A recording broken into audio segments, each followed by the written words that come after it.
Et salut à toutes et à tous, bienvenue sur Cinéco. Aujourd'hui, nouvelle vidéo. Je sais, ça fait un moment que j'étais pas là. Il y a eu les fêtes, j'ai eu les examens, d'où mon absence. Mais je reviens et je viens t'apporter de la qualité. Et là aujourd'hui, quoi de mieux qu'une nouvelle recette. La recette de comment faire un clip avec un fond vert. C'est parti. That feels good! Baby! Alors comme toute bonne recette, il va falloir que tu commences par les ingrédients. Et là, les ingrédients qu'il te faut pour faire un clip, forcément, ça va de soi, il te faut du matos. Pour faire un clip avec un fond vert, il faut un fond vert, voilà. Et bien sûr, tu ne peux pas clipper juste un fond vert vide, il te faut un chanteur pour pouvoir tourner tout ça. Alors moi, j'ai eu recours à 2 chanteurs, j'ai fait 2 clips. Nous allons voir maintenant comment on prépare tout ça. Alors pour préparer un peu le clip, bien sûr tu arrives sur le lieu, t'installes le fond vert, ta caméra, tes lumières, tout le matos qu'il faut, t'éclaires bien, tu fais tous tes réglages, tout ça. Donc ça c'est la préparation, faire tous les réglages. Tu poses le fond vert, les caméras, tout ça, tu poses toutes les bases pour pouvoir filmer. Ensuite, tu lances ta caméra. Hop, c'est parti, tu lances la musique, tu clapes et tu commences à filmer. Ton sujet, il faisait un peu ce qu'il veut. Moi, ma ligne directrice, c'était tu fais comme t'as envie. Tu chantes, tu bouges. On fait un premier jet, un premier test. Donc on commence à préparer la pâte. On voit un peu ce que ça peut donner. Ensuite, on reshoot plusieurs fois. Plus tu as la quantité de reshoot, plus tu as de rush, mieux c'est. Comme ça, tu as plus de quantité, plus de qualité et plus de choses à travailler après en post-prod. Donc, tu filmes, tu reshoot, tu donnes quelques idées. Par-ci, par-là, tu dis « Ah, ça pourrait être bien si tu fais ça. Tu penses que ça peut être bien si tu fais ça. » Tu essayes de donner une ligne directrice à ce que tu es en train de préparer, à ce que tu veux amener. Et voilà, après le tournage, ça prend du temps, mais c'est pas le plus compliqué à réaliser. C'est juste du travail, de tester des choses, de voir de nouvelles formes. Tu prends ta caméra sur trépied, tu la prends à la main, tu te déplaces. Tu testes un peu tout. Bien sûr, tu as toujours la même ligne directrice de le filmer sur fond vert, bien sûr, parce que c'est le thème et c'est la base que tu veux faire. Mais tu le suis. Moi, j'ai fait ça, j'ai fait plusieurs tests, j'ai fait plusieurs vidéos, plusieurs fois où on a rejoué la scène pour pouvoir voir ce qu'on pouvait faire, ce qu'on pouvait apporter, tout ça. Et même au début, ton sujet n'est pas forcément à l'aise avec ce genre de choses. Du coup, c'est le temps qu'il s'adapte, qu'il se mette à l'aise et qu'il puisse ensuite se sentir mieux et proposer quelque chose de meilleure qualité. Et ensuite, second point de la préparation, ça c'est le plus gros travail, ça va être la post-prod. Donc voilà, et pour ça, rien que mieux de passer sur mon outil de cuisine, le PC. Hop, voilà, donc là on se retrouve sur le PC, sur le logiciel de montage. Donc ce qu'il faut, c'est que tu fais une bibliothèque, tout est rush, le son, de la musique bien sûr, et tu commences. Ce que je te conseille de faire avant déjà d'avoir fait tout ça, c'est vraiment de dérocher tout ce qui est pas bon, tout ce qui est coupure mal faite, tout ce qui est... On voit un bout de cadrage, on voit un bout de bras, on voit... Enfin, tout ce qui est petit défaut, tout ce qui ne te plaît pas, tout ce que tu as envie de jeter, tu jettes. Tu gardes tout ce que tu peux travailler niveau qualité d'image. Moi, ce que je te conseille de faire, c'est que tu prends un rush, la musique, et tu commences à les synchroniser.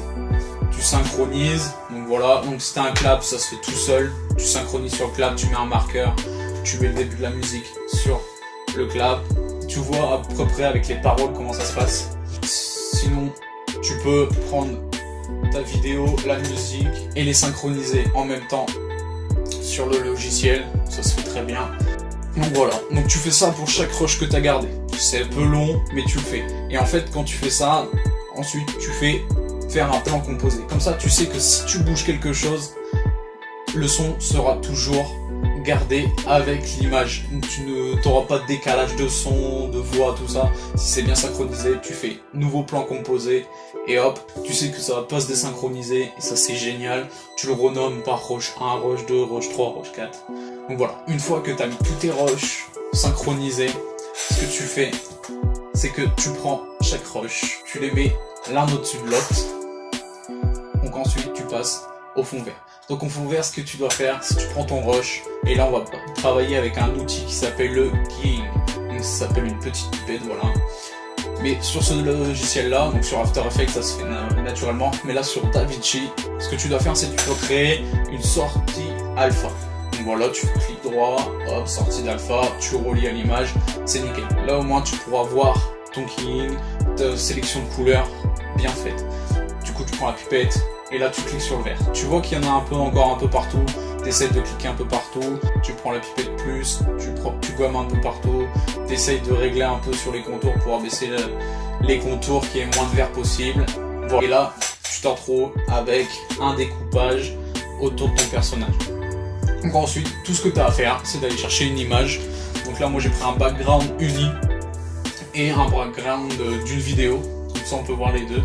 Et hop, on pose directement, comme ça, hop, le fond se modifie et on obtient, voilà, le travail sur fond vert, donc ton chanteur qui est juste devant avec un background qui a changé. Et ça, tu peux le faire avec n'importe quoi, avec des vidéos, avec des photos. C'est l'univers que tu veux poser, c'est l'aspect que tu veux mettre, c'est l'univers que tu veux donner. C'est à toi de voir ce que tu as envie de faire derrière.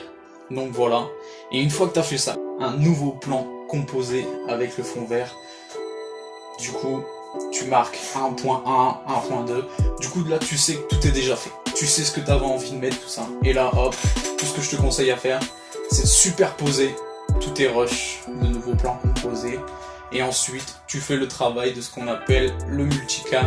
Moi c'est ce que j'ai utilisé, tu coupes à plusieurs moments et tu changes de plan, donc que ce soit qu'ils sont à deux, tout seul, à plusieurs, de profil, de dos, tout ce que tu veux, tout ce que tu auras filmé, tout ce que tu auras gardé, toute la qualité d'image que tu auras gardé, tu le gardes et tu fais un système de multicam. Du coup, tu vas pouvoir changer à chaque fois de cam et ça va être un gain de temps. Donc ensuite, après, comme toute bonne recette, tu peux ajouter des petits trucs, des petits effets, des petits noms, des petits textes, toujours cette petite épice, et ensuite le rendu, et là on voit ce que ça donne.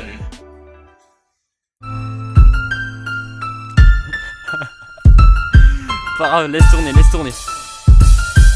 Mes pensées sont incertaines, comment vivre dans un monde massé de haine. Moi c'est ma mélodie qui m'emmène à m'apaiser dans ce train, mon esprit s'abîme. Dépouiller beaucoup de chansons, j'ai laissé pas mal de gens sur le côté. Trop lent qui m'empêchait d'accélérer, détruit des vies mais j'ai su regretter. Pas pour autant que je me suis mis à prier. Beaucoup de gens tordus mais je vais pas plier. Conservateur connu comme fan des Templiers. Je veux pas vieillir à devoir retrimer pour une vie qui ne me fera pas briller. Donc voilà, j'espère vraiment que cette recette de comment faire un clip avec un fond vert t'aura vraiment beaucoup aidé, donné des inspirations pour faire peut-être pas un clip mais d'autres créations avec le fond vert. Voilà, c'était le but d'apprendre un peu comment utiliser tout ça et comment dans l'univers du clip on peut s'en servir. Voilà, n'hésite pas surtout à aller voir les deux clips qui ont été réalisés, donc le clip 14h38 de Vinceré et le freestyle de Rod Prince. Voilà, je te laisse aller voir les clips, les liens sont dans la description, tu peux aller checker ça. Sur ce, j'espère que cette vidéo t'aura plu, laisse un petit pouce j'aime si ça t'a plu, abonne-toi bien sûr pour suivre mes prochaines vidéos. C'était Cinecoke, ciao.